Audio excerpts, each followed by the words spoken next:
जी, doctor साहब जो liquid urea है जो मार्केट में फ़रोख्त हो रहा है, उसकी जो अफ़ादियत है उसके मतलब आप क्या कहेंगे? ये ज़िम्मेदार के लिए बेहतर है ये? अच्छा, ये भी अखीर वैसे ये ड्रामेबाजी चल रही है इस मुल्क में, जुल्म की इंतहा है। लिक्विड कैन वो 20 लीटर की कैन मिलती है, कोई जमीन यूरिया, कोई लिक्विड यूरिया, कोई नाइट्रोजन यूरिया, कोई नाइट्रोजन फिक्सिंग यूरिया, बेशुमार नाम लोगों ने दिए हुए हैं। यूरिया तो शॉर्ट भी नहीं है। ये टर्म इंट्रोड्यूस हुई थी जब यूरिया ब्लैक में मिल रहा था और 6500 रुपए का मिल रहा था। यूरिया फ्री मिल रहा है, आम मिल रहा है, और 4000 रुपए में फ्रीक्वेंट मिल रहा है। अब मैं थोड़ी सी कैलकुलेशन कराऊं, 20% यूरिया, ये 10 लीटर की कैन में 2 किलो और 20 लीटर की कैन में 4 किलो है। ये 2500 से 3000 में बिक रहा है।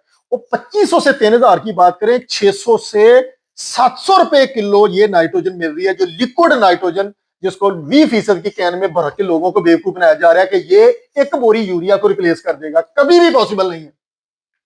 अब यूरिया की बात करें तो एक बैग में 23 किलो यूरिया, 23 किलो नाइट्रोजन है, सॉरी 50 किलो यूरिया के बैग में 23 किलो नाइट्रोजन है। 4000 से 4200 रुपए मिल रहा है वो। तो अगर मैं कैलकुलेशंस करूं तो यूरिया के अंदर, यूरिया के एक बैग के अंदर नाइट्रोजन 175 रुपए किलो पड़ रही है। तो फिर क्या मुसीबत पड़ी है फार्मर को, ये सारे भाइयों को, कि वो जनाब ये लिक्विड कैन जो ना, वो 20 लीटर 20% वाली लिक्विड यूरिया की कैन, जो 20 लीटर 20% वाली लिक्विड कैन में 3000 रुपया जाया कर रहे हैं।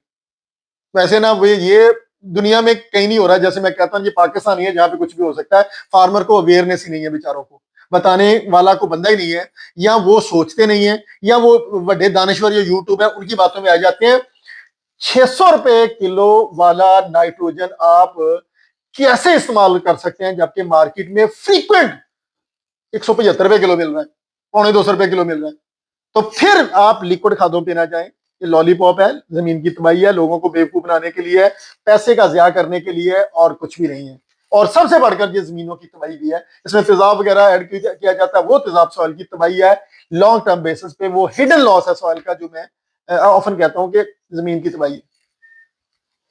खुदारा ये नेचुरल चीजें यूज करें। बायो फर्टिलाइजर आप वेस्ट की कंपोजर ले आए किसी भी खाद के साथ, उसकी फर्टिलाइजर यूज एफिशिएंसी कई गुना बढ़ जाएगी। डीएपी के साथ, पोटाश के साथ, यूरिया के साथ कर लें तो ये 250 रुपए किलो वाला यूरिया, ये आपकी 100% एफिशिएंसी पे पौधे को मिल सकता है। तो जरूरत ही नहीं आपको इस तरह की किसी भी लिक्विड खादों में आने की। Thank you.